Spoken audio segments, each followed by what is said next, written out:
I'm Rob, And I'm Mike. and welcome to Let's Get Ethical.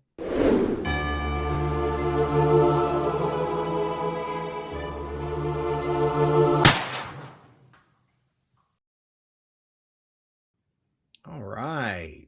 Rob, what's Woo! going on, bro? How you doing? We're back. We're back. We're back. Good, Mike. How are Yep. you today on the West Coast, my friend? Oh, it's hot. It's been in the 90s. I Wing. it's bad. 90s. I'm a sweater, bro. I sweat. Just talking about it right now. I'm starting to get like hot. TMI, man. TMI. TMI. Oh man, TMI. it's not good. Well, it's not good. We're always complaining out here. That's what we do in California. We always complain. It's too cold. It's too hot. It's all right. We're the same way in New England, so don't feel bad. How's the weather out there? So it's back to like March today. It's like 32, but earlier this week it was 70, like 4 degrees. It was a tease. It was a teaser of spring to come. So we're Nice. getting there. We're getting there. Right on. Well, for all of you guys, thank you guys for joining us. We have an awesome guest today. So we have a special guest. Today is April 21st. And this is Yep. the first day of the Missouri Society for Respiratory Care conference at Woohoo! which Rob and I are both speaking at. And so we are super excited to be at the conference today and have this podcast released today. So, as we thought it might be appropriate, we wanted to have somebody from the Missouri Society for Respiratory Care on the podcast with us since it's releasing that day, and get to know her a little bit and kind of find out just where she comes from and what she does. So, Yeah. without further ado, Rob, if you don't mind, I'm going to go ahead and introduce her. Let's bring her in. Unless you got something else to say, buddy. No, I'm excited. I'm All excited. right, Let's cool. let's bring in our guest. So our guest today is a full-time faculty member at the Ozarks Technical Community College. She is the Missouri Society for Respiratory Care Vice President. So she's in charge. If you guys like the conference, give her a thumbs up. If you don't like the conference, it's her fault. And we found out the other day that she was just been accepted to the AARC's Emerging Leader Program. So Good job. congratulations and welcome to the podcast, Rachel Jenkins. How are you, Rachel? Woo! Hi, thank you so much for having me on. I am fantastic. I'm so excited for this conference. So I appreciate both of you for having me on. Just happy to be here. Awesome. So for those watching at home who may not know you, tell us a little bit about you. Professionally, I guess. Yeah. First of all, our theme for the conference is Respiratory Renaissance, which addresses the cape and the crown. This is just what I wear on a normal basis. I'm just kidding. It would We were be just gonna let it be cool. awkward. Potentially. You guys were talking about sweating, and I didn't realize how much this sheer cape was going to be actually warm. So I'm right there. I'm right there with you, Mike. Nice.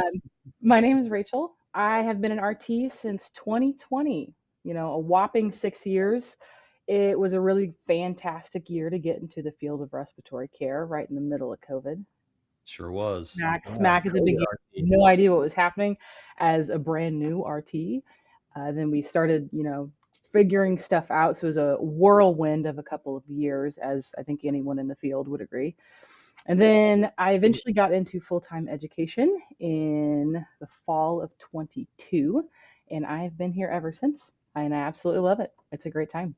Nice. What That's got awesome. you into respiratory? What I always like to find out why. Why respiratory? Yeah. Well, I don't have a good reason for you. I really don't. It was the fall of 2018. I'm sitting at my rented house here in Missouri and I'm Googling something. I still to this day have no idea what I was Googling. And respiratory therapy pops up and I'm thinking, heard of physical therapy, occupational therapy, never heard of respiratory therapy. Let's dive into that just a little bit. And I finished my Google search, got into it. OTC, Ozarks Tech, had their website. They had an information session. I think it was later that month or later that semester. I don't quite remember. It was so long ago now. It feels like I jumped onto that information session. Actually, that's where I initially met Dr. Aaron Light, and then I took the prerequisites and then started the following summer. So I don't have a compelling story at all. I just kind of stumbled into it. I was not doing a whole that's not right. I wasn't passionate about what I was doing. I was a dual major in psychology and criminology, and I was like, I don't know what I'm going to do with this. So my accidental Google search, quite literally changed my life. So I wish you could remember what it was. That would be so awesome. I think it was something to do with at the time, like RT retweet. I don't remember what.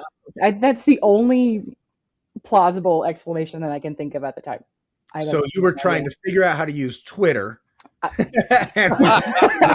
Maybe. I was up to no good. That's what I do know. I was up to no good. That's awesome. That's super awesome.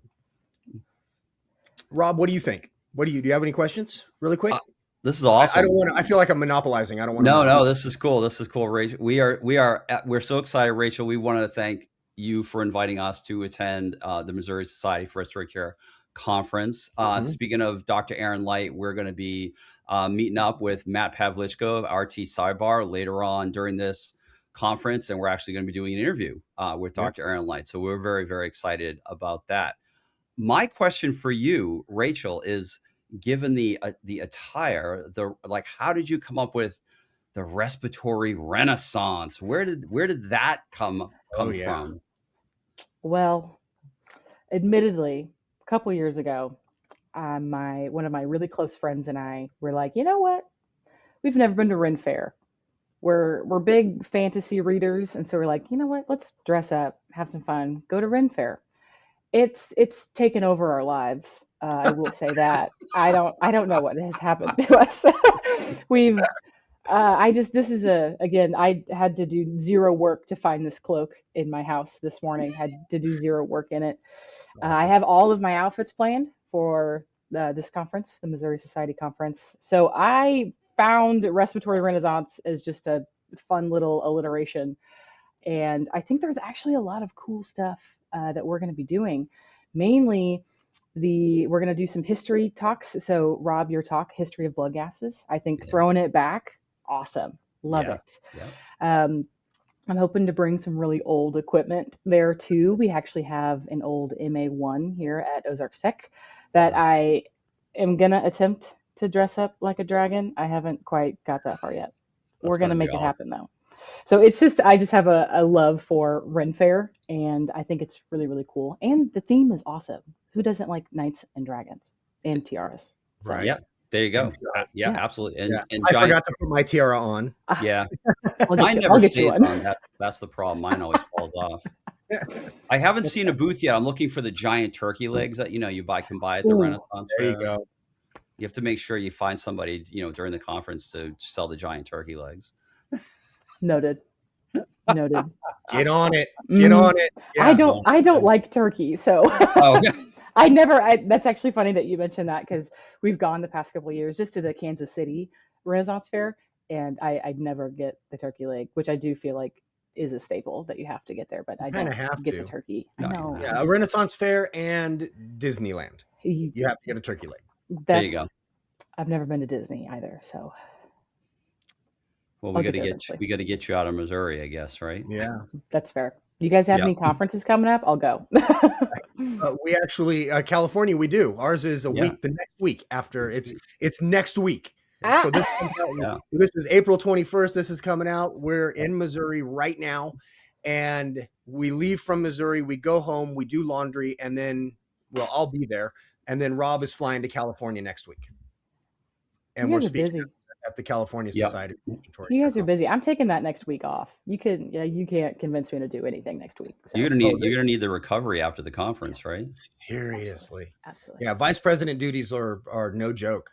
Yeah. They really are not. And the Missouri Society Conference, truthfully, it's a larger conference than a lot of state societies, which we're blessed in that way. And I think last year we had about 340-ish, 360 people. Can't remember off the top of my head. So it's a fairly large conference. And so I think that responsibility really hit me in about January of, we have to do some stuff. We got to do some stuff. So I think this has been a definite learning process that I would not change. It's been amazing. So in your 6 years, not having not known what respiratory therapy was, or even, I'm guessing, even heard of a respiratory therapist. By the way, come watch my talk. My presentation is literally about that. That's a huge part of, because I didn't know either. I had no idea. But after 6 years, what do you think? What excites you about respiratory in general? What distresses you about respiratory? And what have you learned in those 6 years? Oh man, that's a loaded question. I'll start It out is. with what I love, because I do know what I love. And I love patient care. I think a lot of people talk about, we go into the medical field because we want to help people. Absolutely. I just love people, talking to people. So I still work PRN at a local hospital here in town, and they'll put me in the ICU and they'll put me on the floor sometimes. And sometimes I struggle to get my floor load finished just because I'm too busy talking with people. You're too social. I am such an extrovert. I absolutely love talking to people. And I think before I got into respiratory, so through my baccalaureate years, I was a server, I was a bartender, and those are really social positions. And I absolutely adore people. And now I get to combine that love for people with the medical field, with the immense amount of knowledge that I've gained over the past 6 years. So I love people. I love talking to people, interacting, getting to know their stories. Why are they having a bad day? Why are they having a good day? Hey, you getting to go home today? Making the jokes, making it a little bit lighthearted. Yeah. Because I think a lot of patients in the hospital they don't want to be there. And if I can make their day better for 30 seconds while I'm in there for doing something, whether that's a joke or even just listening to them, I think that makes a really, really big difference. So I love people. And that's one of the things that I absolutely fell in love with this career is obviously we have those high acuity moments, and being able to say, hey, we're going to get through this, being able to effectively communicate. I really, really adore that about this field.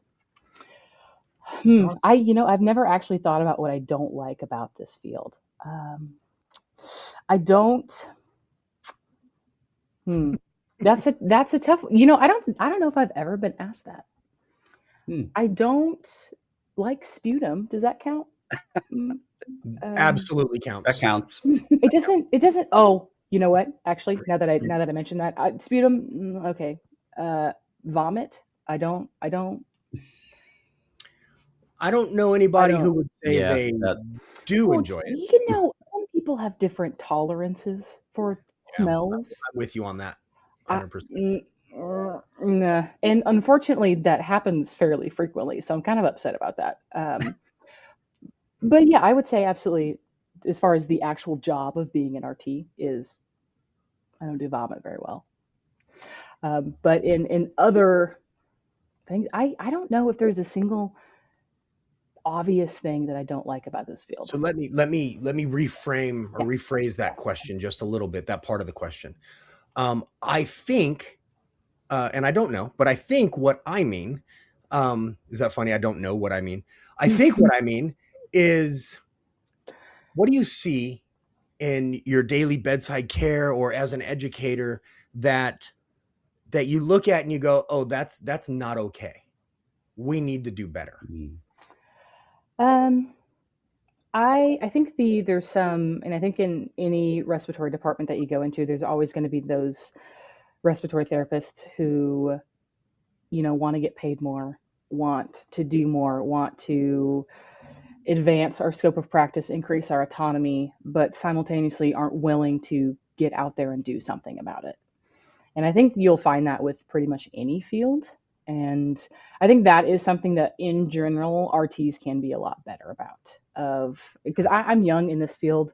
You guys outweigh me by, oh Lord, probably like 24 years. Yeah, like fourfold.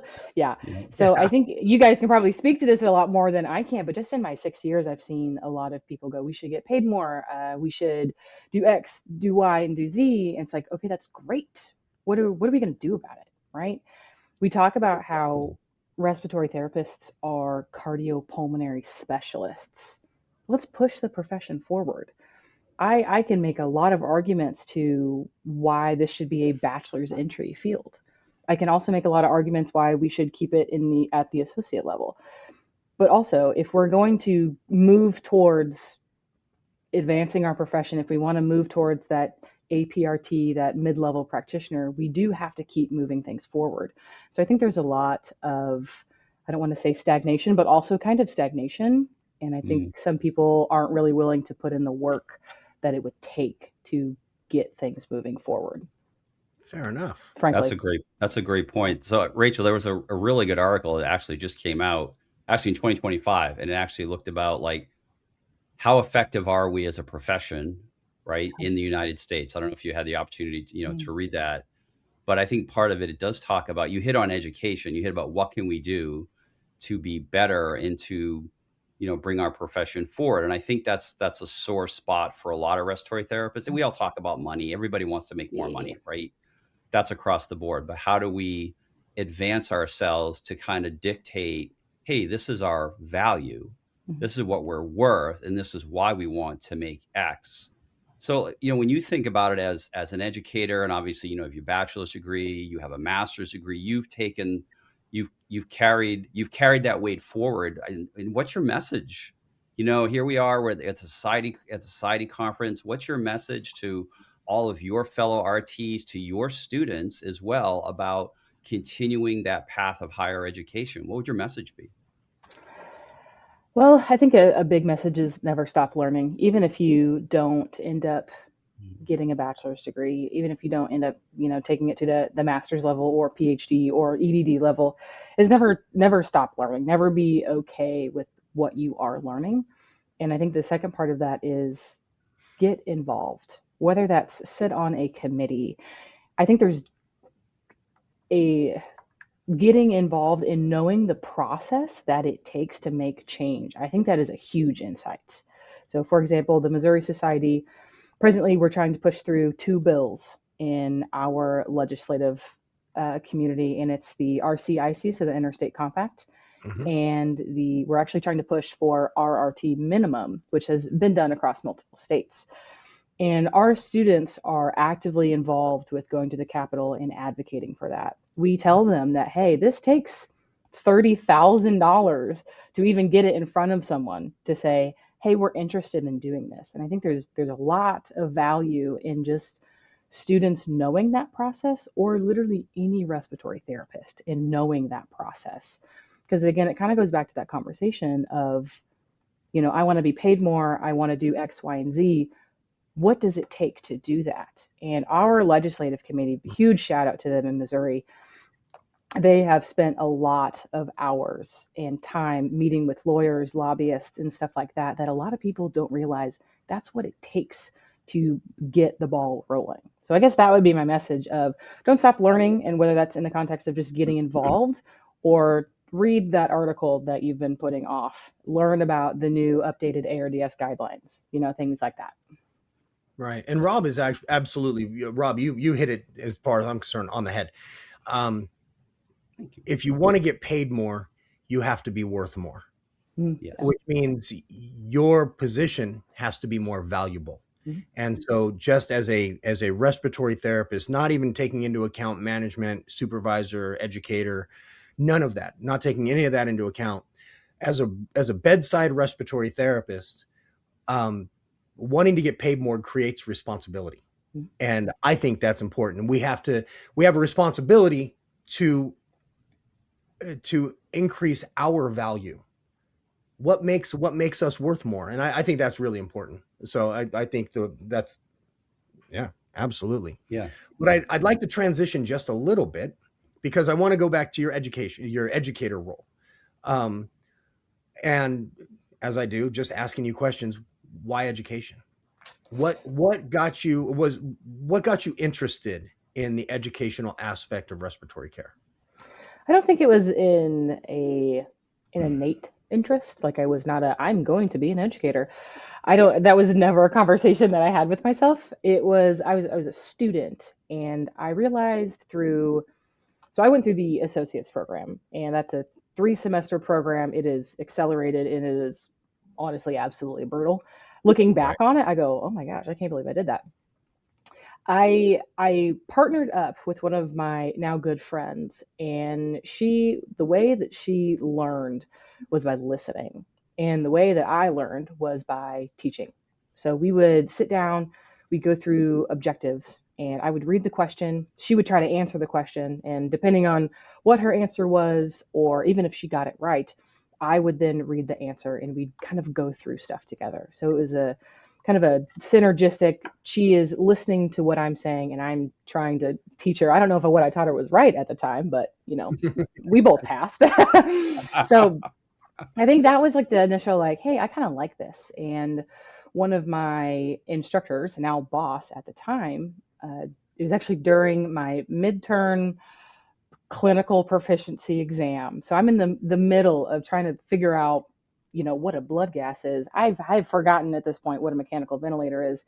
And he pulls me aside and he says, "Hey, have you ever thought about teaching?" No, I have not thought about teaching, sir. I'm trying to, figure out if this is a metabolic acidosis. So that kind of planted the seed. And then I ended up graduating again in 2020, good times. And I would help out in the lab here and there. And I think I just kind of found a rhythm in education. And I don't think it was an innate love for education, but I found myself that, okay, I'm not bad at this. And when I'm explaining something to someone and I see that, oh, that makes sense moment, that was a really rewarding experience. That was I'm explaining to someone something that they're going to be able to take to someone else and apply it. And this could be life-saving information. And I think that was where my love for education really started to grow, to the point when the bachelor's program opened up here at Ozarks Tech, which was, small bragging point, the first bachelor's to open at a community college in the state of Missouri. So, yeehaw, proud to be a part of that. That's awesome. Congratulations. That's awesome. Congratulations. I believe we have 2 more now. So we can't say we're the only one, but we were the first. I'll say that. That's awesome. But since that love for education really started to grow, I was encouraged to apply for the position, and I've not looked back since. It has been incredibly rewarding to just get to know students, but to learn material at a level that I did not know before, and really having to know that material inside and out and be able to explain it. It's a challenge, but it's so rewarding at the same time. So kind of circling back, I don't think there was any one moment that really led me to, I'm going to be an educator, but there was multiple moments lined up to this pathway. What do you glean anything from having been an educator? And what I mean is, I'm thinking about me right now. And I'll tell you exactly what I mean, but I want to find out if all educators feel the same as I do. Okay. Sometimes I feel like I'm just weird. But what is having taught for 4 years now? Yep. Well, it'll be 4 in the fall, but yeah. What do you? I'm trying to word this right, without making it too broad, but without telling you what I want the answer to be. What do you, as you look back, are there realizations that you have as an educator that didn't occur to you when you first started teaching? I'll leave it at that, I guess. Ooh. Yeah, it's weird. And once I tell you what I'm talking about, you'll be like, oh yeah, that makes perfect sense, but I can't figure out how to ask it.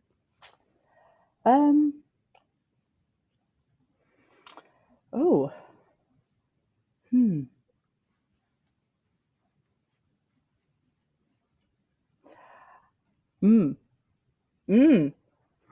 I think. Do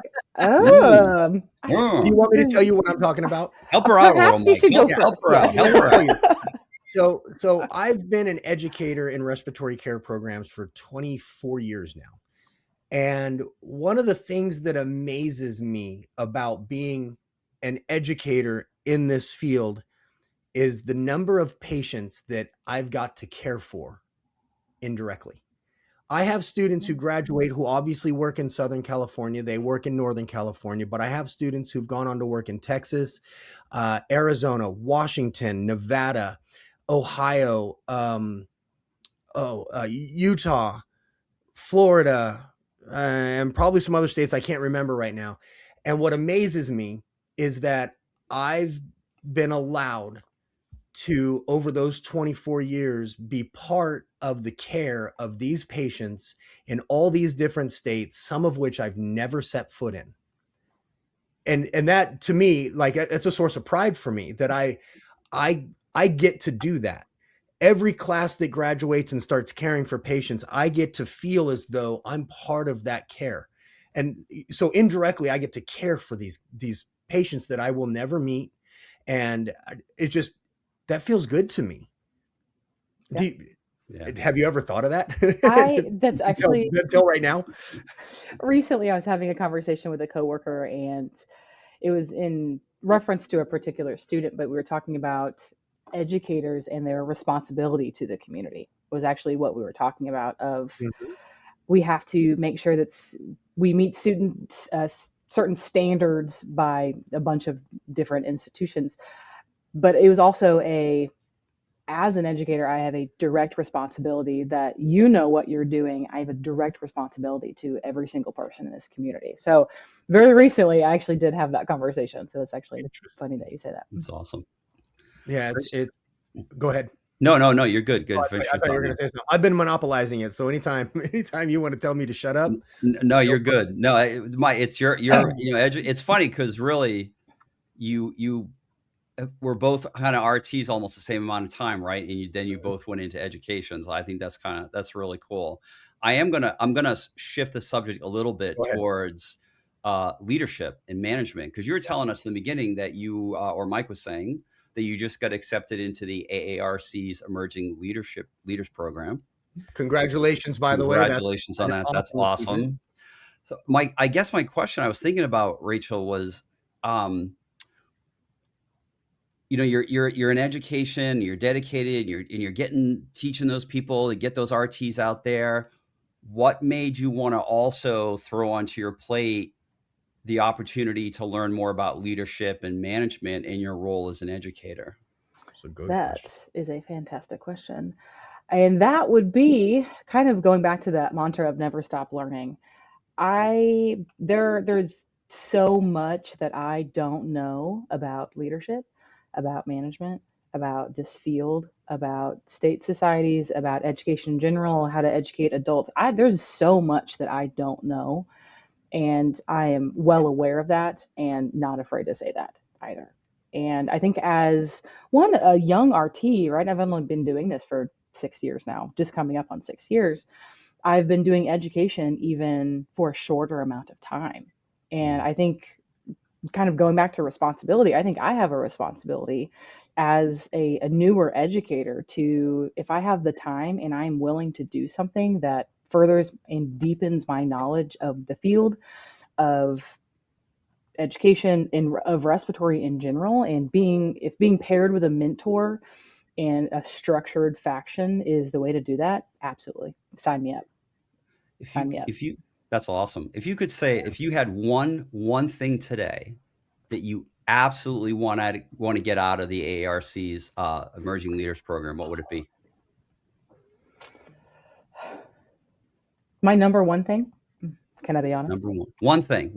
I want to say it doesn't have to be number one. If it's your number one, that's awesome. But you just asked if you could be honest. One thing. Yeah, one thing. I'm going to say connections. I'm going to say getting in rooms with people that are established, are comfortable in who they are, what kind of educator they are, what kind of clinician they are. I think connections are the biggest thing to me. And I think, again, I'm a people person. So let's have a conversation. I am more than happy. Actually, funny that you mentioned that last year, my mantra for the year was do hard things. And I really stepped out of my comfort zone last year. And I really want to continue to do that. My mantra for 2026 is not do hard things. But do easy things. I'm just kidding. Actually, 2026 is embrace the change. That's what the mantra is for 2026. But last year was do hard things. And that kind of carried over into this year in applying for the Emerging Leaders Program. I knew that I was going to be in rooms with people who are very, very intelligent, and that is exactly where I wanted to be. It's a great goal. That's a net. Mike and I talk about networking Oh, all yeah. the time, and how far that whole concept of connections and networking has brought us along over our 30 years. Oh, yeah. And even how like you'll go through these phases. Like I know Mike and I both talked about this, where when you're the bedside clinician, your networking is different versus when you go into like specialized care, like neo, peds, or transport, or pulmonary rehab, or PFT, and you start networking and you just start building and building and building and building. And it's amazing how important networking is, not just, in our lives, but also on the professional level. So that's awesome. You're going to meet a lot of people through that program. I think you're going to grow tremendously, and it's going to be fantastic for you. I'm curious. I'm curious to see, and I would like to know, like, how you're going to carry that experience to your students. Yes. Yeah, as an educator, Yeah. I know exactly where Rob's going. I was just thinking the same thing. As an educator, how do you prepare your students to move towards leadership? How do you prepare your students to communicate with leadership? Yeah. How do you encourage them to go down that path and not just remain stagnant? Yeah, that's a great question. I teach in the associates and bachelor's entry to practice. I think that answer is a little bit easier in the bachelor's. I teach the leadership in management course, and we go through how organizations are structured. We go through leadership styles, we go through management styles, and I really make it a point to kind of drive the point of not everyone communicates the same. We go through the steps of communication. Not everyone responds to a leadership type the same, right? That new grad needs a little bit more structure than a therapist who's been doing this for 20 years. And if you try to talk to the therapist who's been doing it for a while, like a new grad, good luck with that. Have fun. Right. I'll be thinking of you. Yeah. So I think just the nuance in communication, we hit that pretty hard in that leadership and management class. And there's a lot of reflective pieces in that. And I kind of came to that conclusion actually after going through Boise State's Masters of Respiratory Care program. They did a fantastic job of a ton of things, but one of that was the reflective piece of I cannot be a good leader if I really don't know how I communicate, how I think about things. If I don't know me, how can I manage other people? How can I lead other people? And I do make the distinguishment between leadership and management, because 100%. I think those kind of get jumbled in together. They do very much all the time. There is a big difference, though. You're right. There's a huge difference. There's a huge difference. And I make it a point of your hospital director might not be a leader. They might really just be a manager. And there's a time and a place for everything. And so I think for the bachelor students, that's a little bit more clearly stated. With the associate students, it's a little bit more nuanced than that, I would say. And I think that it goes through, we have something called faculty days. And I think a lot of how we teach that is through modeling behavior.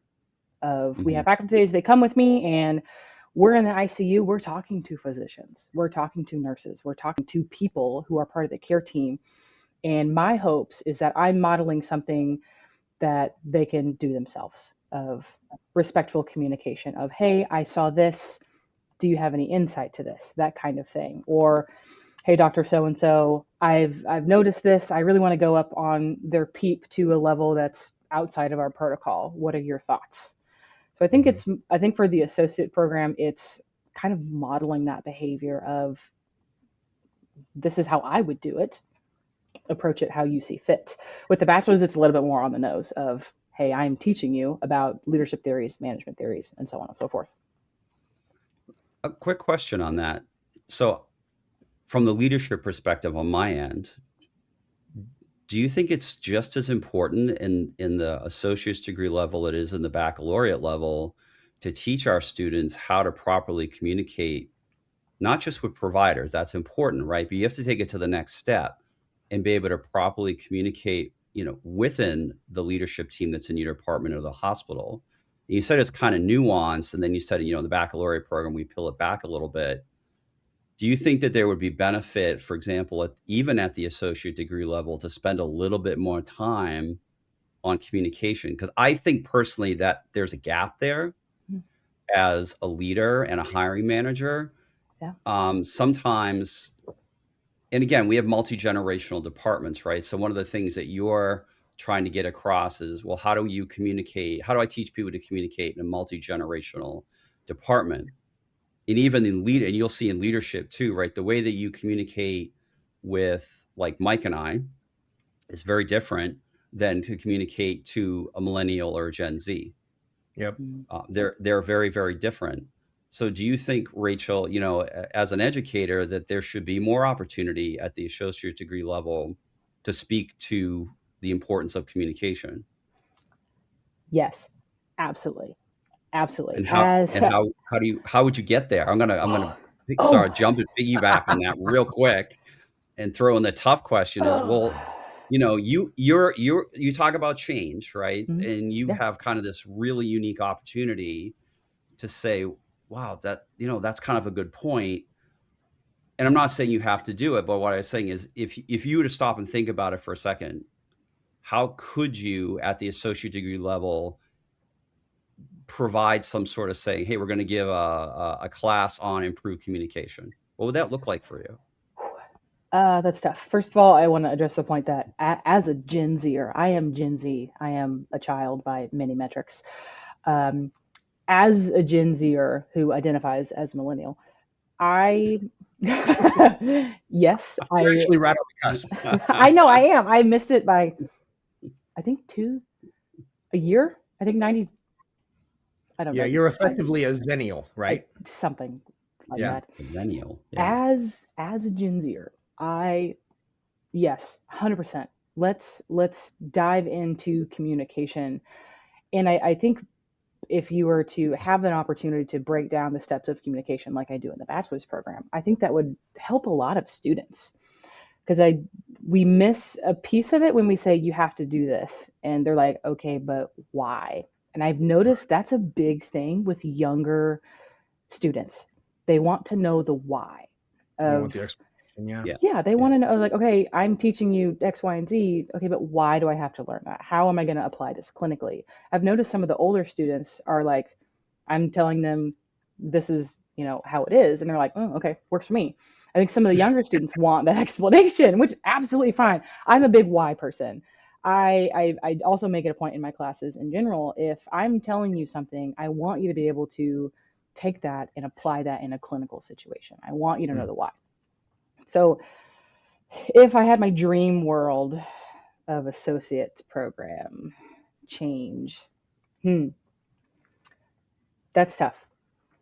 I think that's it was a tough question. That's really tough. It's funny because I actually I tell my students, you have differential diagnosis. You have to ask why. Yeah.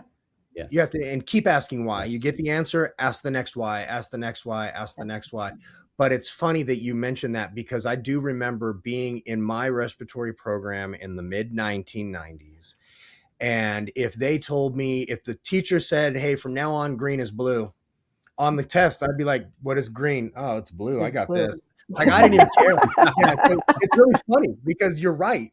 There's some things where we were raised, Rob and I were raised where it just is. Leave it alone. Mm-hmm. And you'll figure out why later. And it's really funny that you said that because as soon as you said that, I thought to myself, I'm like, yeah, dude, in my program, I was like, whatever. If that's the answer, you got it. Yeah. It's so funny. I think that's also part of because at that entry level course of, take like pharmacology or something, we're talking about pulmonary vasodilators and how they affect oxygenation. And we talk about how they increase blood flow. We kind of phrase pulmonary vasodilators as they fix the shunt problem. But in fact, they're fixing blood flow. They're fixing dead space.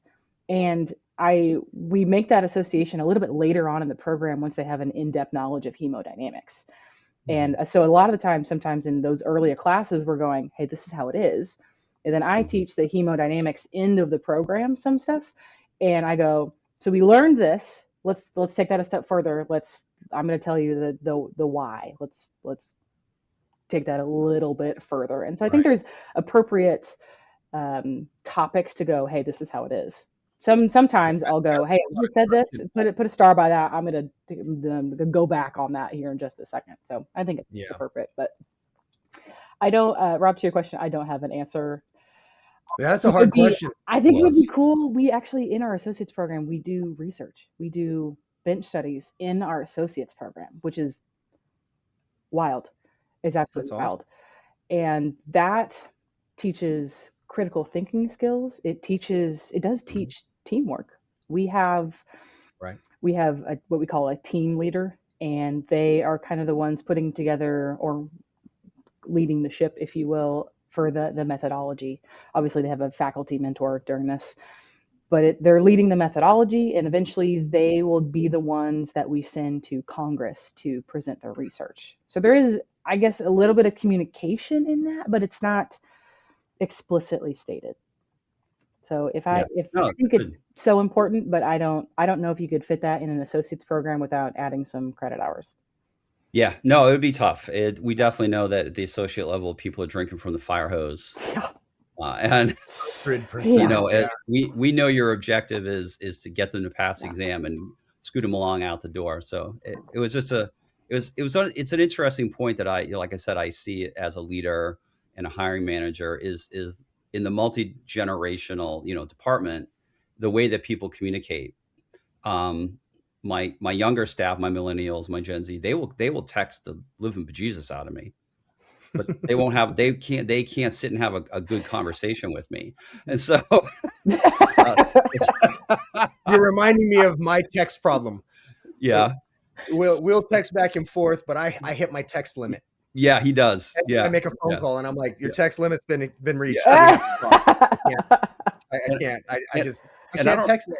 I don't like texting either. But it's funny because I think it's just something that I just have to fall back on because that's half of the communication that I'm working with. And then I'm like, well, wait a minute. No, I grew up with phones. There was no such thing as text messaging. So this is awesome. Yeah. I guess my question to you, Rob, would be, do you see a big difference in those new graduates or just new people to the department who do have bachelor's degrees with courses like specifically in communication? Do you see a difference in those therapists? I think so. That's a great question. That's a good question. We have New Hampshire and Vermont have like one program in both states. So we're a small area. So we don't see a high level of people coming to us necessarily with bachelor degree programs. So I don't know if I can necessarily answer that question 100%. I loved how you talked about the why, because that's important. When you say that the students are asking, well, why? And I think for myself as a leader is I lead with why. Right. And that's really, for me, that was kind of a hallmark moment for me as I was growing and developing over the past 12 years as a leader, is that when I can sit down with my team, for example, and say, okay, guys, we're going to be making this change and this is why we're going to be making it. Yeah. And from a leadership perspective, you get a lot more buy-in when you start leading with why, and you allow staff, for example, to have open-ended questions. Yeah. Even if you can't answer them as a leader in the moment and say, that's a really good question. Let me look into that a little bit more. But that why is really important. So I think there's a tie in there that I really like that you said, because you're talking about the importance of the clinical why, right? The physiologic why, but that all ties into everything. Right. And you talk about that too, like when you're talking to physicians, people have to remember that doctors come up through the system of always being asked, well, why? Yeah. Well, why do you think that? Right. Why is it that way? What can you tell me about that? Well, why is it this way? And we need to do that as respiratory therapists too, right? We need to constantly be saying why, and further learning and further educating. Yeah. So I think you're going to be an amazing future leader in the profession of respiratory care. So I'm very excited for you.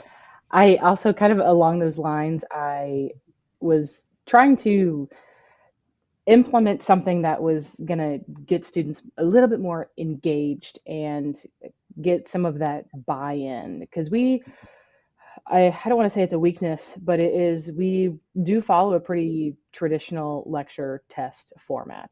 And to some students, that is probably the worst thing in the world. So how do you get buy-in to that student who maybe doesn't want to sit down for, 2 hours at a time, obviously breaks included. But for a couple of different class periods, or when I would start a new unit or module, I would have students take out a piece of paper or, computer, whatever it was. And let's say the topic was 12 lead EKGs, that kind of thing. I would ask them, write down 2 or 3 things that you want to learn from this presentation. So now it's okay, what do I want to learn? So I'm listening for the things that I want to learn about. And I can't take credit for that idea. Oh gosh. Brilliant. That's it was it was oddly enough, it was from a memory book that I can't remember the name of it. So clearly that made a significant impact on me. So it was your idea then? Yes, Right. absolutely. Yeah. Absolutely. Yeah. Absolutely. I can't remember. Right. It's my idea. I don't remember. I'm going to beat myself up over that. But it was how do I, if I am looking for a piece of information, I'm going to be more tuned in. And so we tried that for a couple of lectures, and I think I got good feedback from it. So I'm probably going to keep implementing that. But it's just keep the attention span kind of thing, of keep you locked in. And I think that goes along with kind of what we're talking about. So that's awesome. Right on. So Rob, any final thoughts as we close out here? No, I was just thinking we are getting near that closeout time. And Mike, what I'd like to do, since we have a guest today, I would like to see does everybody want to do a little shout out to somebody? Rachel, would you like to give a shout out, as we're day 1 Missouri Society Conference? That's a lot of people. Want to give a shout out to? Yeah. Oh man.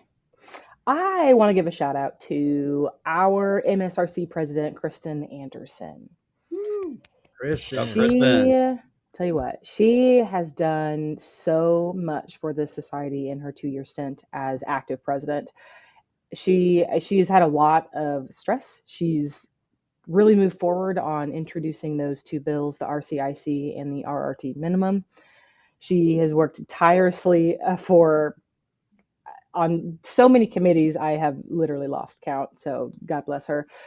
She's also worked on moving the conference out of Margaritaville. So we are moving our state conference in 2028. It's going to be in St. Charles, Missouri, which is super exciting, but the amount of work and communication it takes to move a conference of this size when it's been here for, I can't even tell you, before I was born, probably.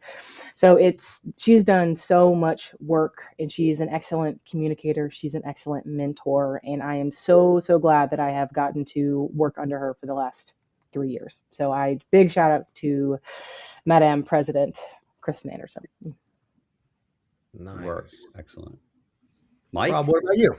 Oh, me? Well, go for it. I just want to give a shout out to the Missouri Society for Respiratory Care. Thank you so much. Thank you, Rachel. Thank you, the entire team.